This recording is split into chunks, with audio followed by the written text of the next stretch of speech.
Hello, welcome back to the Gregorian Conversations podcast.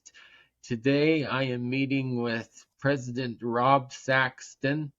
Um, and uh, Though I guess it's not president right now, but Not it's right about to now. be again. so, Yes. um, so,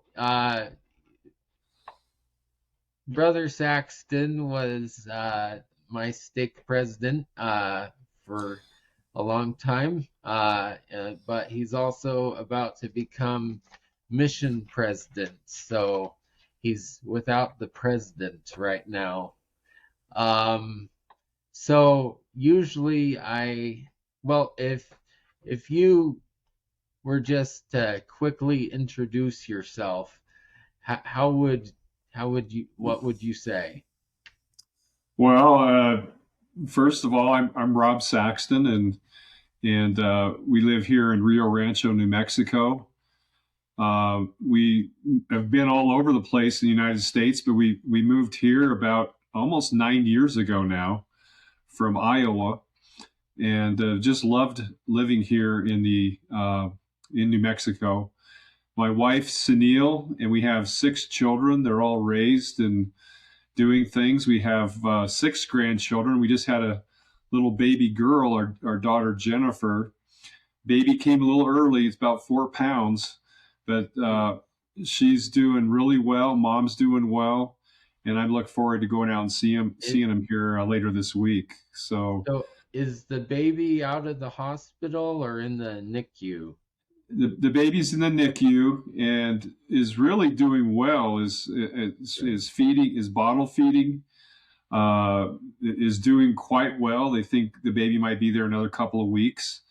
But my daughter Jennifer is coming home from the hospital today, and so looking forward to getting her here. My wife Sunil, I sent her over to Chicago on Sunday on Mother's Day. Yeah. uh, my daughter had to be rushed into the hospital, so we got up about 2:30 in the morning and started trying to find flights to get her out there. And she got out there by about 11 o'clock the next morning and is there helping them out. So it's been a busy few days. Yeah. Um, and you leave soon as well. Yes, yeah. It's a busy time for our family. We have my son Shay is planning on being married here on June 17th in the Payson Temple to Marion Barrow. She's just a wonderful. Did I say Barrow? I meant to say Morrow. I think I You said said Barrow. borrow. Yeah. Morrow. Morrow. It'll soon be Marion Saxton. That happens on the 17th. On the 15th, we're going to be over in Utah, and I was so excited to hear that Elder Uchtdorf was going to set Sunil and I apart. He Oh, invited members of our family to be there for the setting apart, so they'll be traveling in, those that can make it, and having that experience. And then, of course, we'll be going to the marriage on the 17th. And then after that, we'll be going into the Missionary Training Center for the Mission Leaders Seminar that starts on June 21st.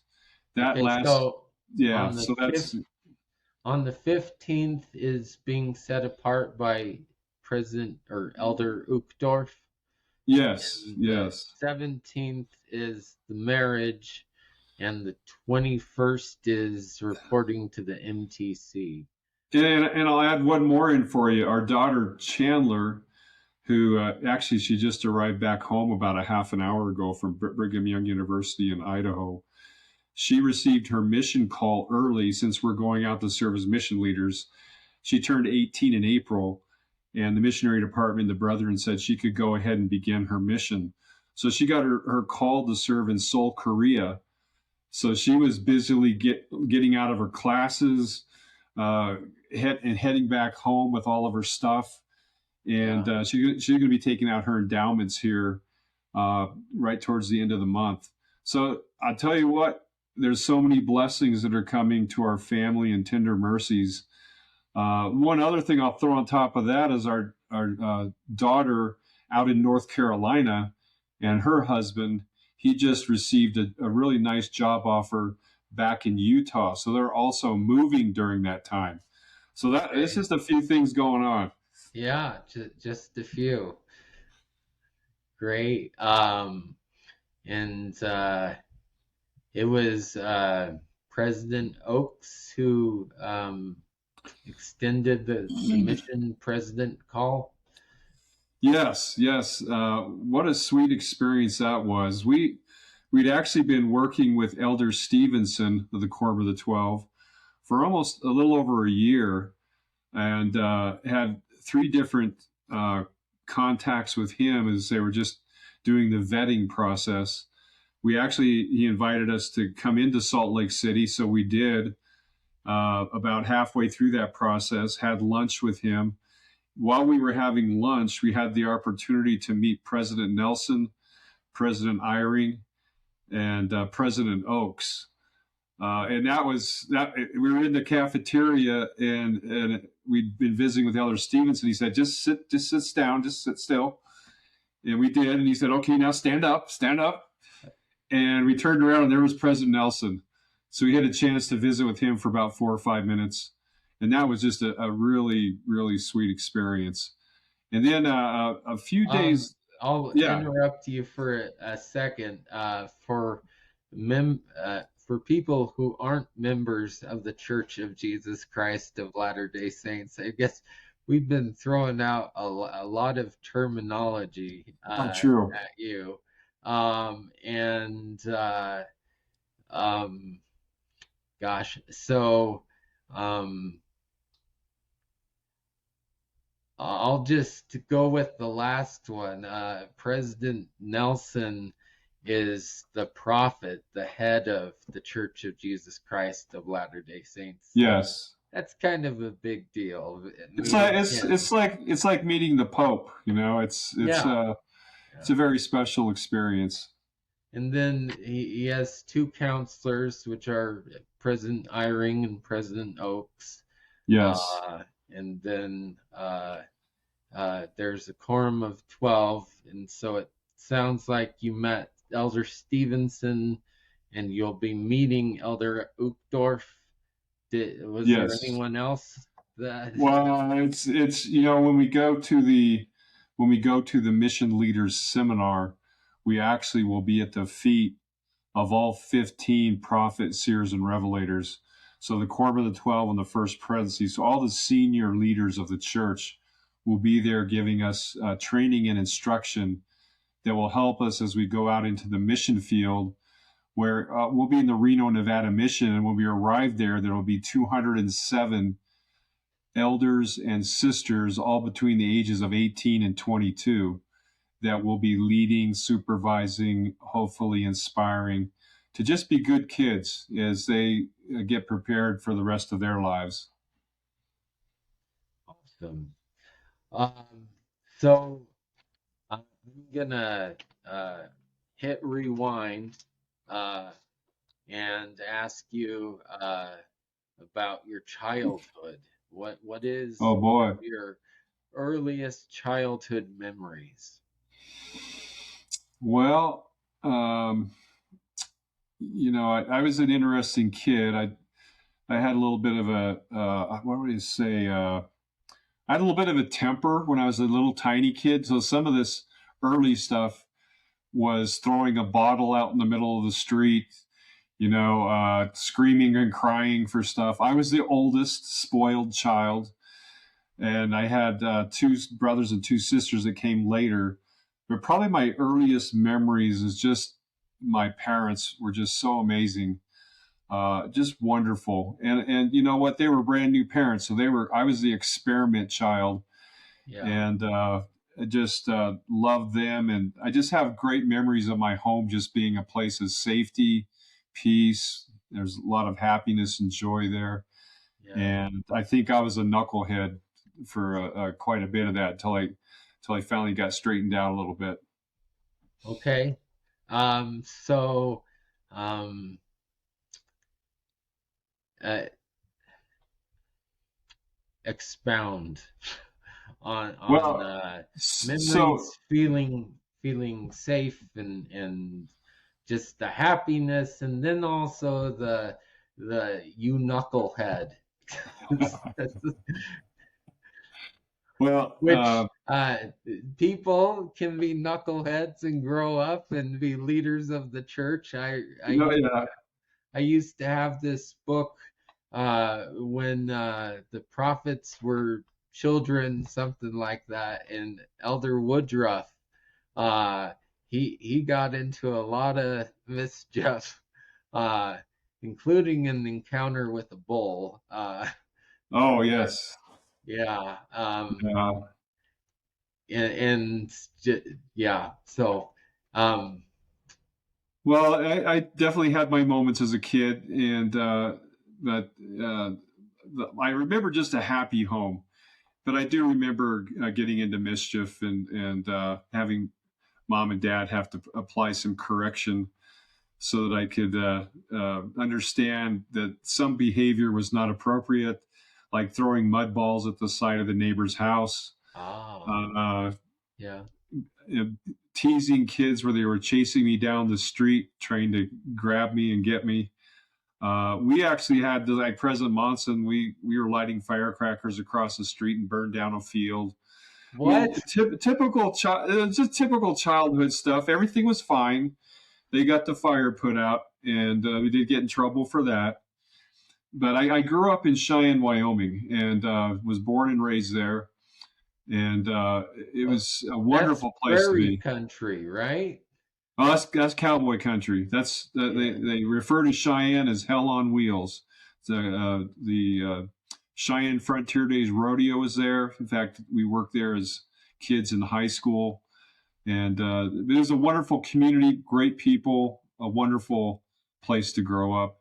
Why is it called Hell on Wheels? Is it hot Well, or no, it's because of the rough crowds that used to go through Cheyenne, the old cowboys and Indians and all ah, of okay. the bars and saloons. It was kind of a crazy place, like you would picture in Western movies. Yeah. Uh, but the Okay. people in Wyoming are genuine. They Yeah. are just wonderful people. It gets pretty cold there in the winter, doesn't it? Yes, it does. Yeah, the snow blows sideways. We always had a deep respect for the blizzards that would come through town. I remember one time my dad, when I was a young boy, he loved to bowl. He was a bowler in bowling leagues. And I remember a storm was coming in. My mom was saying, "You need to get home." But he was almost ready to bowl a 300 game. He said, "No, I'm not coming home." So he stayed there and he ended up getting stranded at the bowling alley for a couple of days. And my mom was so upset with him because he wouldn't come home to be with the family. But I think he probably actually enjoyed it. I think they just bowled a whole bunch and they had food there, so he had a good time. Hopefully they had heat there as well. Oh yeah, yeah. I think they did. They did. I remember they did okay. I just remember my mom being not too happy that he didn't come home and be with the family. But he was a competitor. You know, he wanted to stay there. He said, Yeah. "I'm about to bowl a 300," and I don't think he did bowl a 300 if I remember right. Oh, well then I it's think it went downhill after he said, "No, I'm not coming home." well, it's wise to listen to your wife, right? That's the I think that's the message is happy. Literally say happy wife, happy life. Life, Yeah. yeah, yeah. Um, I wouldn't know yet, but that's Well, what I've heard. That's what just I've heard. trust me on that one. Yeah. So, okay, so let's fast forward a little bit. Tell me about school. Memories of school. Yes. School was you know I was an average student. I was a B student, and I remember my mother. Uh, she graduated from high school, And I remember her helping me with spelling, because in grade school we'd have spelling tests. And my mom would work with me, and I'd go take the spelling test, and I'd miss 3 or 4 of them. And I'd argue with the teacher, said, no, that I know these are right. Receive is spelled Recieve. Uh-huh. And the teacher said, no, it's I it's an before E. E except after C. Yeah. And I went back home, and I realized my mom was teaching me and practicing with me on the wrong spelling of the word receive. And once I figured that out, I was going, oh, okay, all right. Um, but my mom was always so helpful with schoolwork. My dad, I think, would get frustrated because he'd try to help me with my math. And he's an engineer by training, civil engineer, and he learned how to do math a certain way. Well, of course, at school they were teaching us a different way, and they said don't write in the school books because the books have to be used each year. But he'd take my book, and with a pencil he'd write in the textbook, and I'd start crying and say, the teacher said we can't write in the textbook. And he'd try to help me, and finally he'd get frustrated and say, okay, forget it. If they're teaching you that way, then that's fine, good, I'm out of here. But he did help me, but it was interesting, some of the frustrations. One other, I guess, quick story too. Yeah. I'm probably telling too much about myself in my early No, life.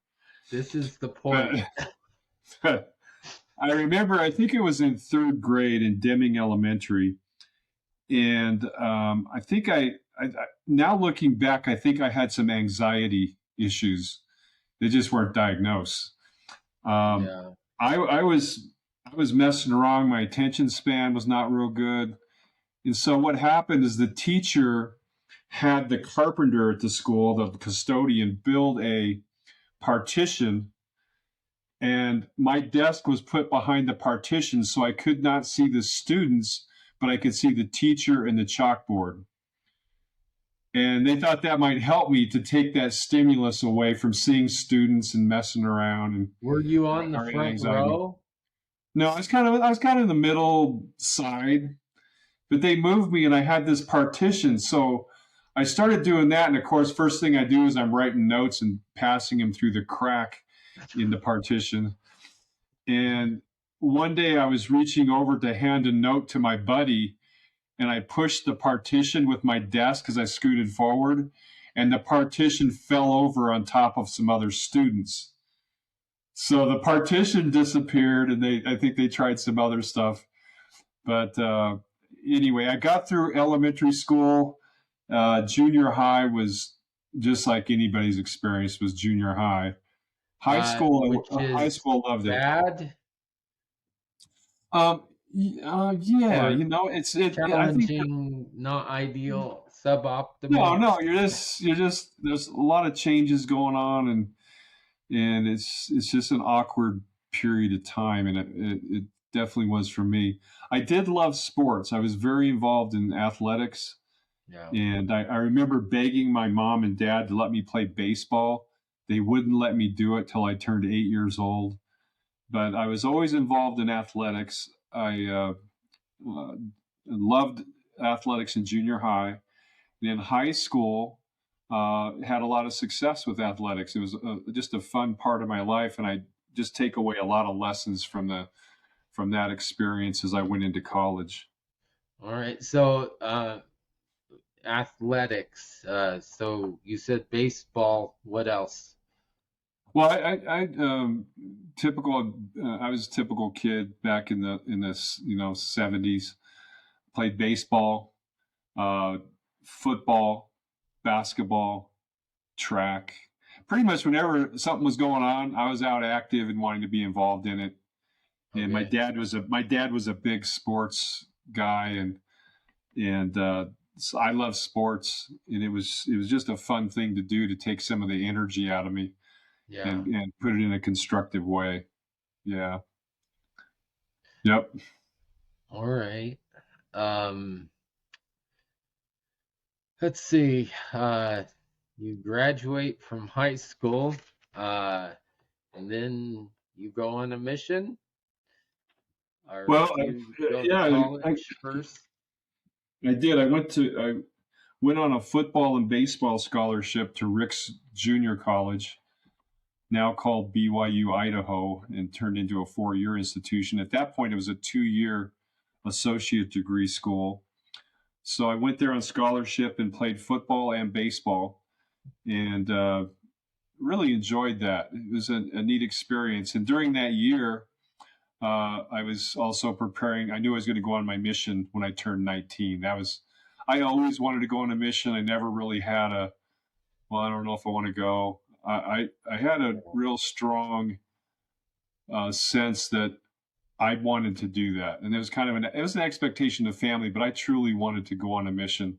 Right. So went to Rick's that first year, participated in athletics and schooling. Did not do very well my freshman year. I'll have to say that.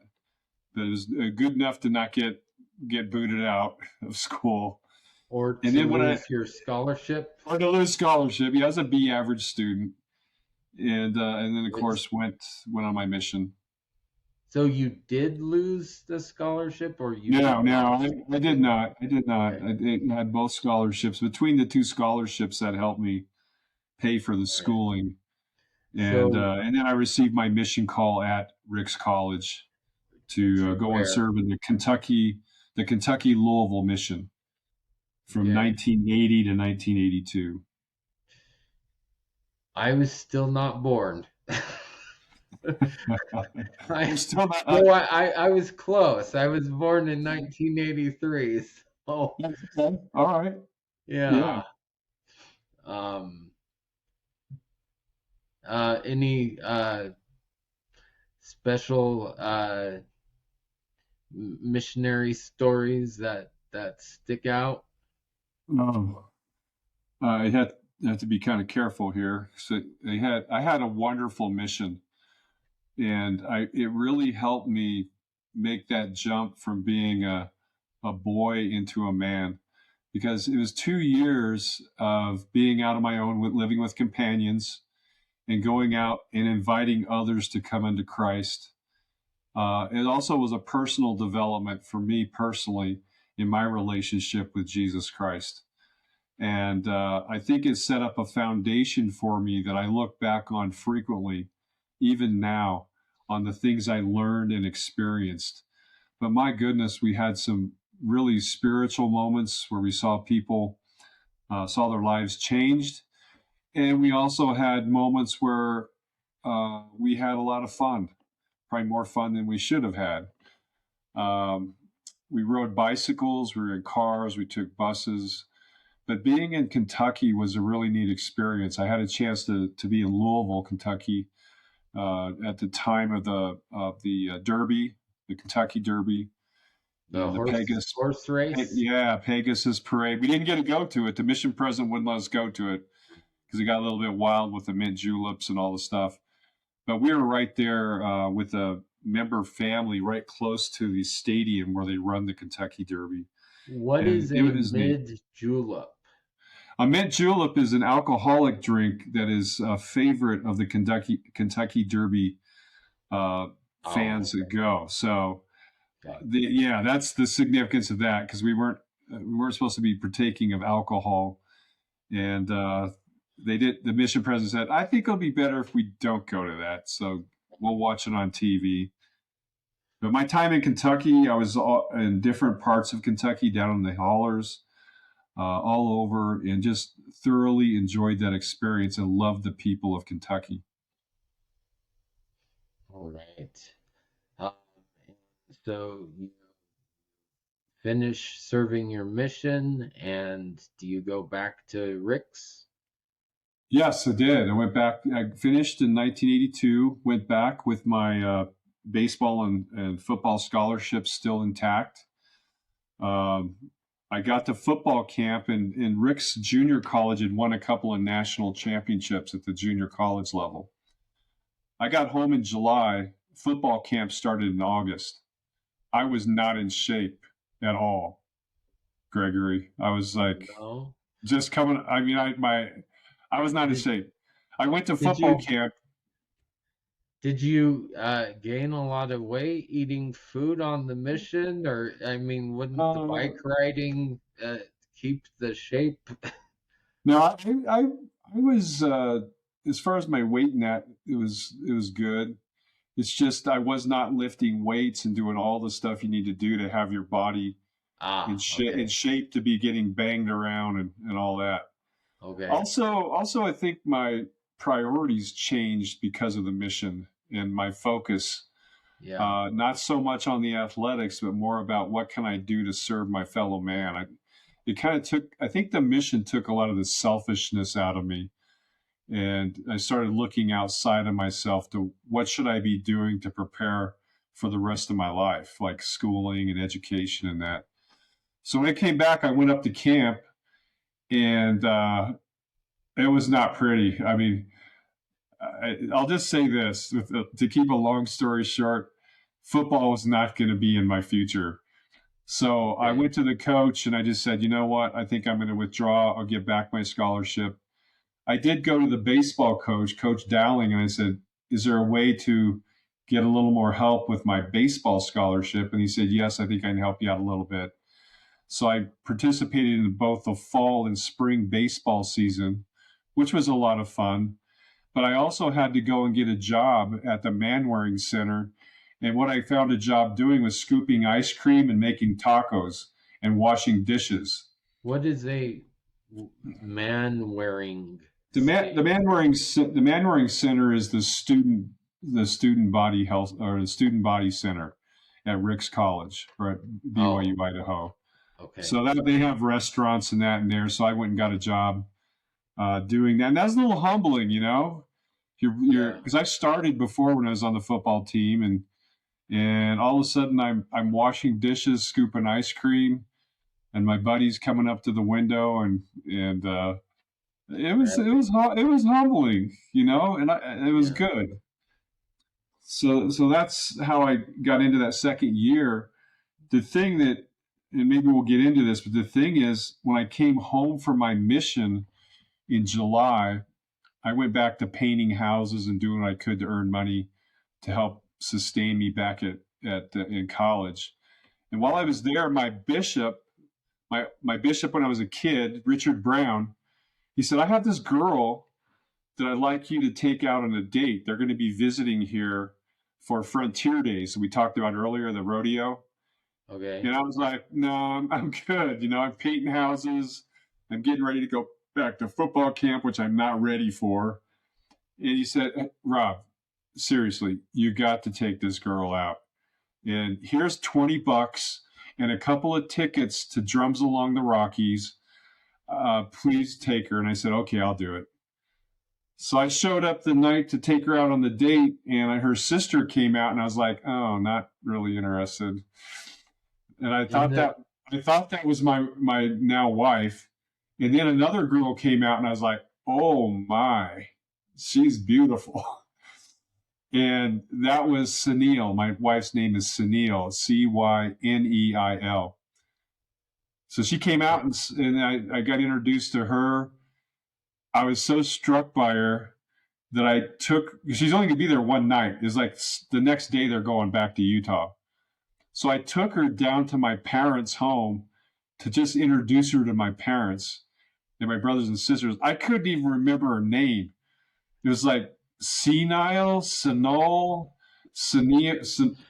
And anyway, we had a wonderful time and just hit it off.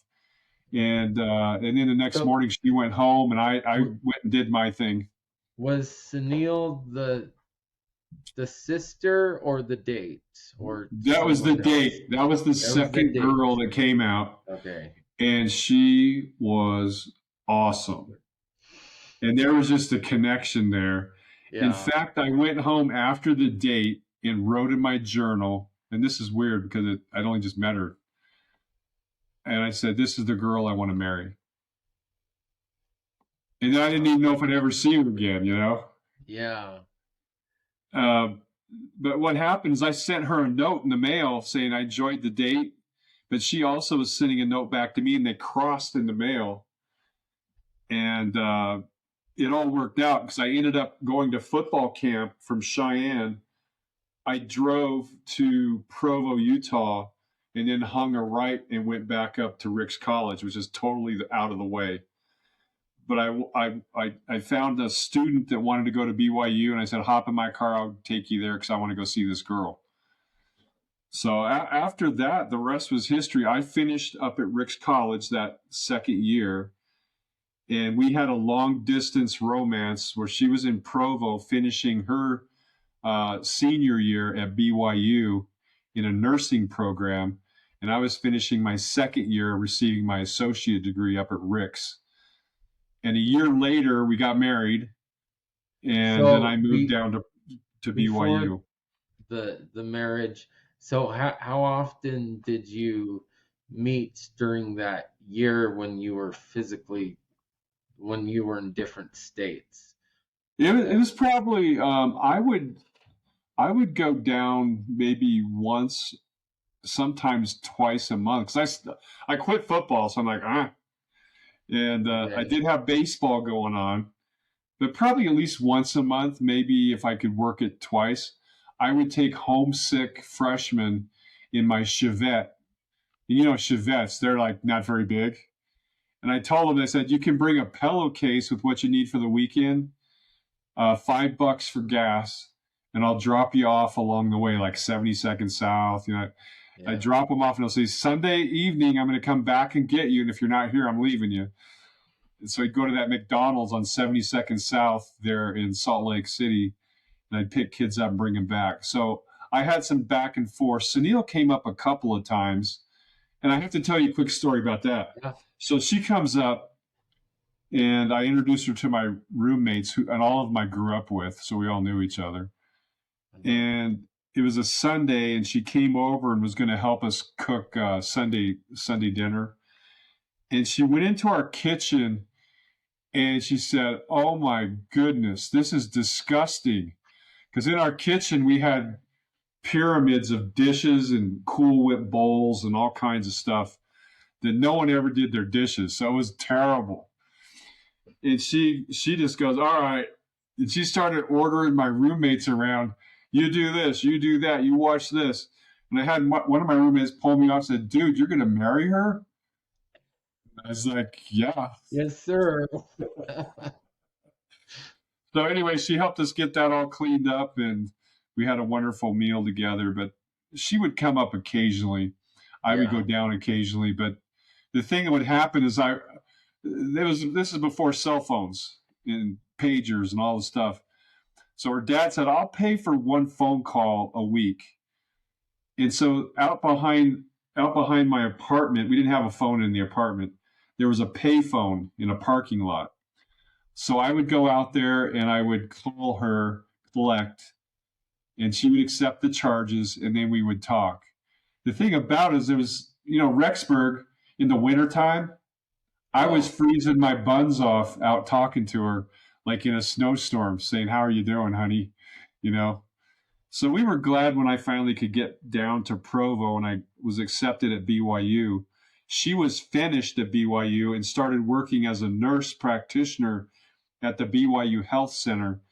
And I started my would have been junior year at BYU, and that's how we got started. And it was wonderful because she could work and support me while I was finishing up my schooling.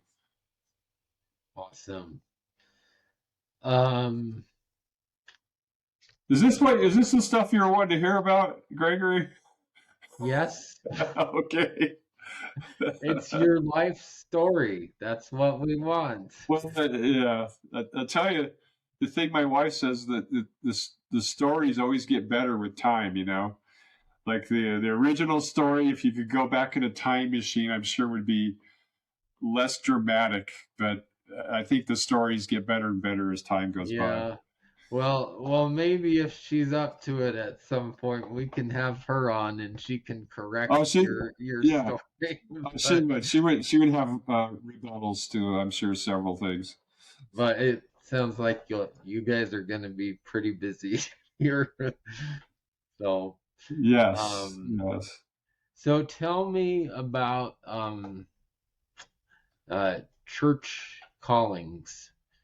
Oh, I yeah. before you arrived in New Mexico. Before we arrived in New Mexico, we had lived in several different places. We averaged about 3 to 5 years, and I worked for Wyeth Pharmaceutical and was there 23 years and moved around. We lived on the East Coast. We lived in Idaho, Utah, Colorado, just to name a few. And that was very formative years. And we moved our Yeah. kids around and had a wonderful experience with them.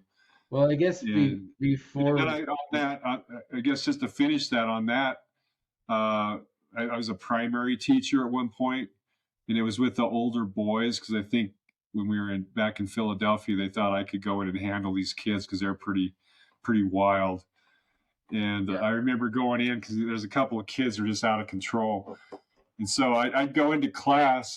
That's probably why I taught primary very much. I go into class and said, okay, you two boys leave. Before they could even do anything, I just told them to go outside and get their parents. And you know what? I ended up having such a great relationship with these two kids. Just loved them. Yeah. And so primary, I served on a lot of different high council assignments. I was a 28, 29-year-old. I served as a bishop in Sandy, Utah. I tried to move and get away from it after 3 years, and then I got called to serve as a bishop again when we lived down in American Fork. So I Yeah. finally got my 5, 6 years in, and just loved that experience in all. And then a lot of high councils, served in bishoprics, served as a bishop twice. And then when we moved here from Iowa to here, I got President Murray in the Rio Rancho Steak was at our door. I didn't know who he was. Had a white shirt and tie on and said, "Can I talk to you, Brother Saxon?" I said, "Sure. Who are you?" He introduced himself and took me in the back room and interviewed me quite thoroughly, as he was known to do. And then I was called to be the high priest group leader. And I didn't even know where we were going to church, really. And we were still moving out of boxes. And I said, "Well, how do you even know me?" He said, "Oh, we knew you were coming because I lived here for about 3 months on my own. We talked to your bishop, and we've just felt impressed to call you to this." So I was in that calling for about 8 months. After that, there was a change in the Rio Rancho Stake presidency. President Peter Webb was called into the temple presidency here in Albuquerque. So I was called. I was called to serve as a second counselor in the Rio Rancho Stake presidency with President Roundsville and President Murray. Once I got in there, Did you they told say, me, was yeah, it Dale Murray? Dale Murray. Yeah, he Yeah. was in my home ward when I was a little kid. I Oh, was he's wonderful. the rambunctious primary kid, and he dealt with me by he made me sit on his lap, and it was great. And I yeah, I was a bit rambunctious back then. Oh, I can believe that. Knowing you, I can believe that. Um, but yeah, love that man.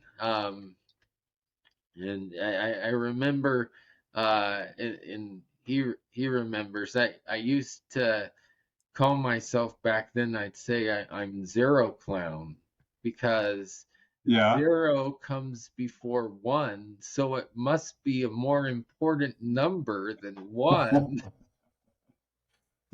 So, That's great.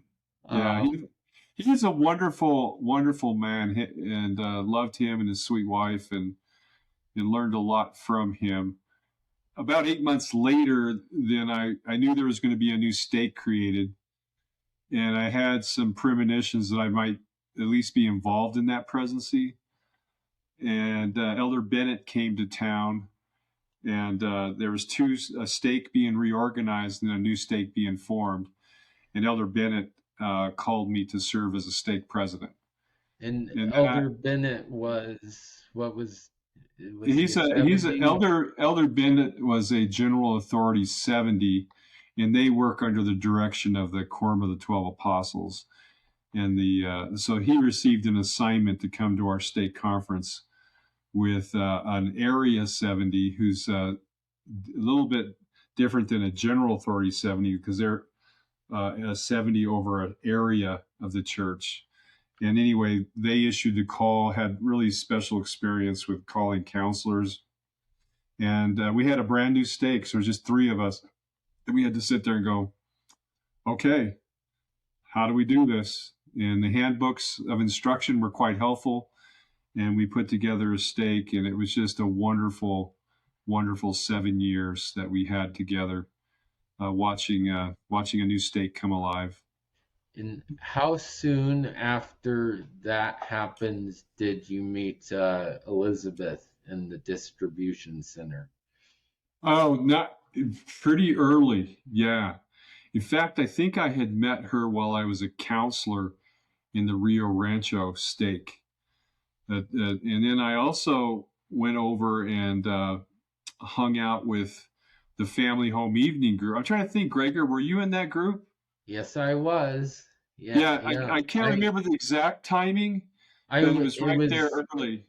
yeah, it was after you had met with Elizabeth, or Yes, you encountered her at the yes, distribution center, and yes, um, she explained the need for mid singles, um, yes, a unit for singles in the church between 31 and 45, and uh, I guess it was like a week or two after that you came, and my stake president had let me know that you were going to come to that, because I had started looking into this demographic previous to that and was trying to get things to happen then, and I was assistant state clerk, so I had that's access right. to data, and I discovered that a lot of mid singles were not active in the church. Yes, The activity was 3%, and I had never seen such a low number before. Um, it's hard switching from the young single adult ward into a family ward, and your son Bryce was in that situation. right. I had talked to him when we still lived in Iowa. We used to talk to each other because I traveled a lot, but we would get on the phone together in the evening when I was traveling, and we would just chat. And I just saw a real need to have a ministry and outreach to those in that demographic because they're just such wonderful people, professional, just kind, great people, and they just needed somewhere to go and be so they could worship with each other and support one another. And that was one of my dreams up front and inspirations is to put together this mid-single adult ward that was sanctioned by the Church of Jesus Christ of Latter-day Saints. So we had their resources and backing to do that. It took, Gregor, because you were there with me, Yeah. it took a couple of years to get everybody on board and get that created, but we did it. And looking back now, in fact, I'm going to be going over and speaking in the Bosque Single Adult Ward on June 11th before we leave for our mission. And that was probably, I think, the reason I was called to be a stake president. Oh, I believe that. Is help to get that organized. And we've had, I don't hold me to this, but probably 20 marriages, and we never advertised it as a marriage factory. It was just, we advertised it as a place to come together and worship the Lord and find sociality with one another. And it was just beautiful to watch. And it's still ongoing. And anyone listening to this, I would sure invite you to come and be a part of that, either socially or just come and worship with us. Yeah. Um, yeah, so I remember that first home evening. I came prepared. I brought all the charts and the lists to show you all the data. Yes, yes, I remember. And from there, you were able to uh, get permission from all the stake presidents in the area to send me the data, so we could start finding these people and put together a case for Yes. forming that ward. Um, And really the data the work that you did behind the scenes really made it possible for that to all happen. So we could convince the church, because there wasn't a lot of mid-single adult wards authorized. There was unauthorized gatherings, but I think we were one of a dozen or so across the country yeah, that were I think authorized by the church. we were 16th or 17th in the world. Okay. Yeah. Yeah.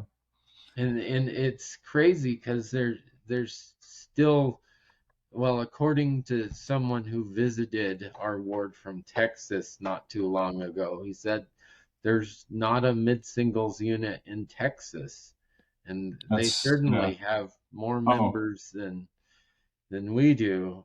Um, so well, I think the beauty of it too is with the senior missionary couple. Trying to yes, remember their name. the Uh, Dittmans. Dittmans. Yep. Of course, they had a special skill from Alaska, right? They were in the Yeah, they would go around and help with the census collection, so they yeah, knew how to find people out in the bush of Alaska to count them and make sure they were part of the census.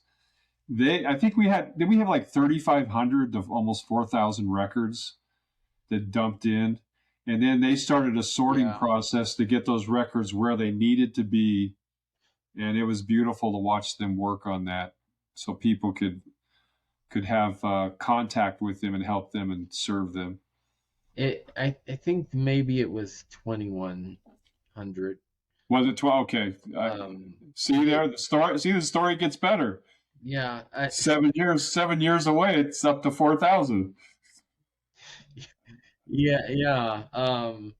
Because there, I remember when I got all of the data from all of the different stakes, I was surprised again to learn that this 3% held like universally, and Yes. so there was 300 mid-single adults on the rolls for each of the 7 stakes. So that was 2,100. So actually, it probably was about 1,500 or 1,600 names Yeah. that Yeah. we pulled in at the start, because one of the stakes wasn't participating. Well, two weren't at the time. But um, Yeah. It's a wonderful ministry, and there's still a lot of work to be done, and a lot of people to be invited to come and socialize with us yeah. and be with And us. the Dittmans, I went out with them once a week, every week to visit people. Um, Oh, that's neat.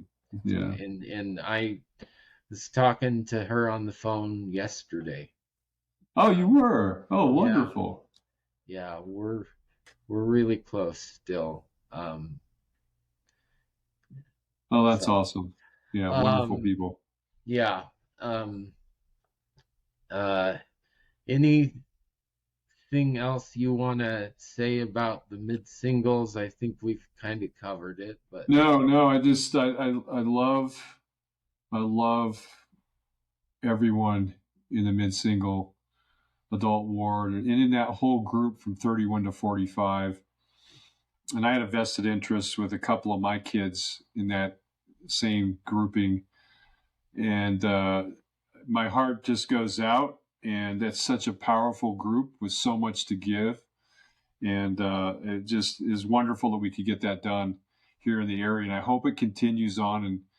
And like I've said many times, I can see that whole chapel just filled with people, Yeah. and someday seeing it divided, and just have a place where everyone can come and seek refuge Yeah. and happiness. Yeah, we're still recovering from COVID, like a lot of Yes. the wards in the church.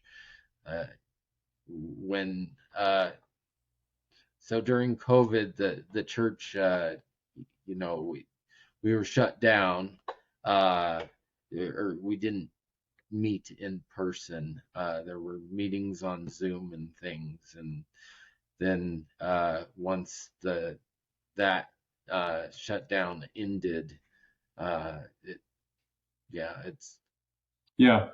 It's taken some time to recover, but we're getting there. yeah. So Yep. um um your job. Tell me about your job that My you had. which job? Okay. Well, the the pharmaceutical. I Yeah. thought you So said that you had that for a lot of years. yeah, 38 years was in the industry. I joined right out of college. I was very fortunate to get on with Wyeth Pharmaceuticals. What drew you to that? My father-in-law was in the industry. He was an executive for Warner Lambert in their pharmaceutical division. I Okay. was able to watch and observe. I would go to the St. George pharmacy meetings when I was going to school, and I saw all these pharmaceutical representatives. I was in the marketing and business program at BYU Marriott School of Business, and I knew I was going to start probably in marketing or sales somewhere. And the pharmaceutical industry appealed to me because it was more of a business to business, and I liked the lifestyle and the things that you had a lot of freedom. So that's the route I went, and I interviewed. Oh my gosh, I must have interviewed with 20 different companies, and finally the door opened with Wyeth. Because it's real hard to get into those kind of jobs right out of college. Usually, you have to go do something for 2 or 3 years, and then you get in. Yeah. But they had an expansion going on, and I was able to get on board, and we moved to Boise, Idaho, and that's where I spent the first couple of years with Wyeth before moving down to a lateral transfer down to Utah to be closer to family. What was the name? YF? Wyeth, Wyeth. Oh, okay. Yes, Wyeth. Okay. Yep. And then I was there 23 years, went through a downsizing. And rather than taking a severe cut in pay, I went out in the open market and I got a sales director job with GlaxoSmithKline. That's what moved us to Iowa. We lived in the Des Moines, Iowa area, and I had 5 states, and I had 12 people working for me out in that area. And So yeah, were you freelance then? Is that no, it was with Wyeth was a huge worldwide recognized pharmaceutical company, and GlaxoSmithKline is based in England. It's a worldwide. So these are big research based companies that develop their own products, and I was in the vaccine division for these companies. And then after the GlaxoSmithKline, they had a downsizing. We moved back to New Mexico, and I went back to work for Wyeth, which was now acquired by Pfizer, okay? and was in the vaccine division there. And so I'm an account. I am currently now, and I'll be retiring soon, an account manager for Pfizer, selling COVID-19 vaccines, pneumonia vaccines. I was Uh, gonna ask, yeah. you must have been on the front lines with COVID then. And Well, we were on the sales side of it. We weren't involved a whole lot because it was all being controlled by the government, and the distribution of the product was from the company directly to the government and out. They shipped it out wherever they were asked to ship it out to. so what did you do? This coming summer, it will become commercialized in that. Well, we had a big focus on Prevnar 20, which is our pneumococcal pneumonia vaccine, and it does $5-6 billion in sales each year, and there was a lot of work to do with regards to that. Yeah. So anyway, that kept us very busy. I as an account manager, I'm on the pharmacy side of the business, and my account is Walmart. So I have about 1,278 Walmart stores in the Western United States that I'm responsible for calling on the regional health and wellness directors, the clinical education people, and the market directors. So we don't get into the stores a whole lot, but we work with those other folks in making sure our vaccines are available and they have education they need to educate the pharmacy managers and staff. You traveled a lot with that job. Yes, yep, probably about I mean, 50 to 60% travel. So a lot of my church stuff I was doing via Zoom. And of course, during the pandemic, everything was done because they kept us at home. So we yeah. did everything via this format that we're doing now. Okay. Um, what life experience has caused you to trust most in God? Oh, man. I think probably my mother's example. I have a mother that has tremendous faith in Jesus Christ. And my father too. My father joined the church when I think I was 6 years old, 5, 6 years old. And I saw it change his life. So I think my parents and uh, their examples was a huge influence in my life. And with that, it helped me to ask the questions and reach out to develop my own testimony. But probably my biggest thing was when I was in the missionary training center and I went outside with my companion, Elder Stevenson, and I just said a prayer and said, Heavenly Father, I need to know if the Book of Mormon is the Word of God, because I'm getting ready to go out and teach about the Book of Mormon and the Bible to people throughout the world. Was the gospel truly restored to the earth through a prophet, seer, and revelator? And I had a spiritual witness that was true based on my study and the experience I had with the Holy Spirit. And got up from that prayer, and I was just ready to go. It was like, Lord, here I am, whatever I can do to help build the kingdom I'm in. And I felt that way ever since that night with the Yeah. gospel of Jesus Christ and with our children and everything. I just love the Lord and know that his church has been restored. The Book of Mormon is the Word of God. And that's, I would say, my biggest thing that's influenced me.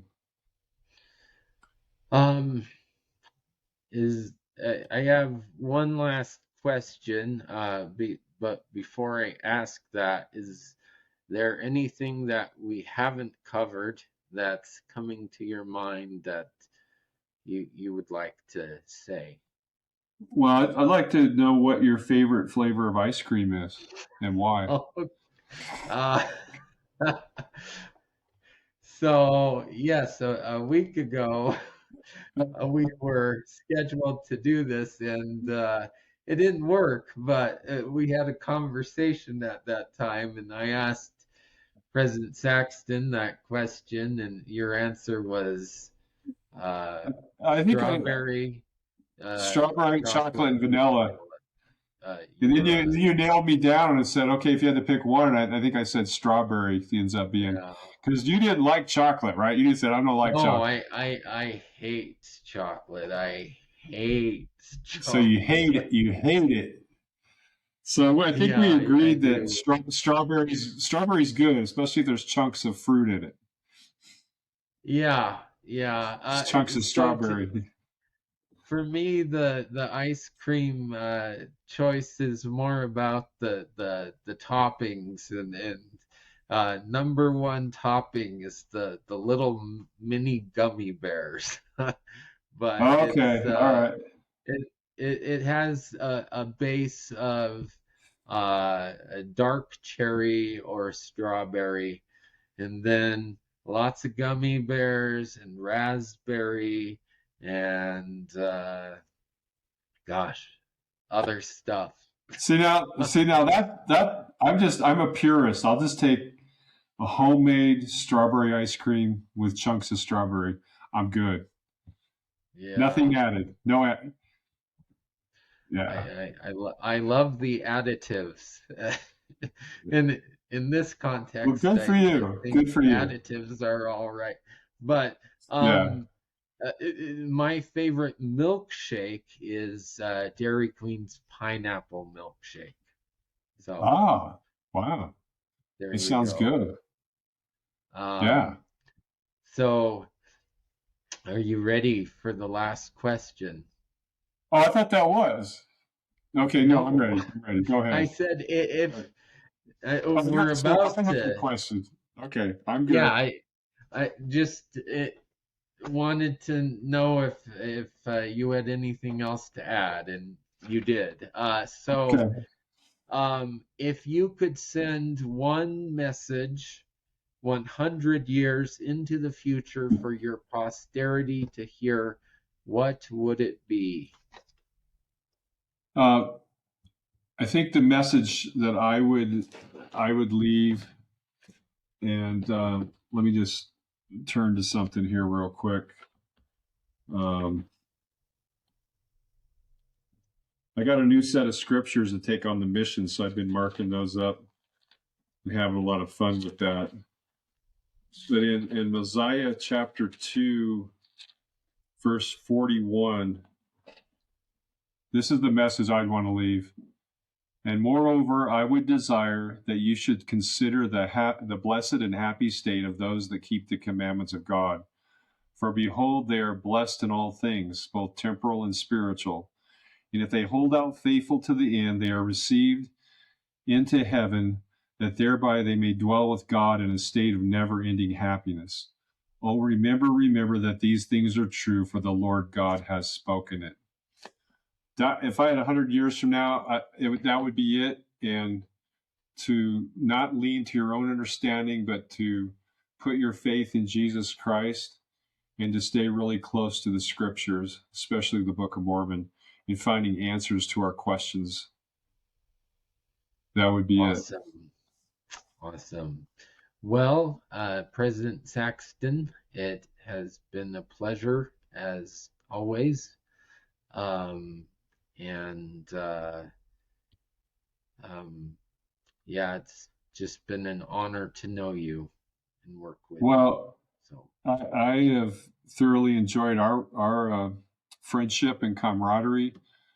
I know we've been able to see a couple of movies together. That's been always fun to get a bite to eat. So I've thoroughly enjoyed our friendship, and we're coming back. Well, this is a 3-year assignment in Reno, but we'll be back and continue on. If you ever come to Reno, Gregory, come and see us. all right. All right. Well, that is it for this episode of the Gregorian Conversations podcast.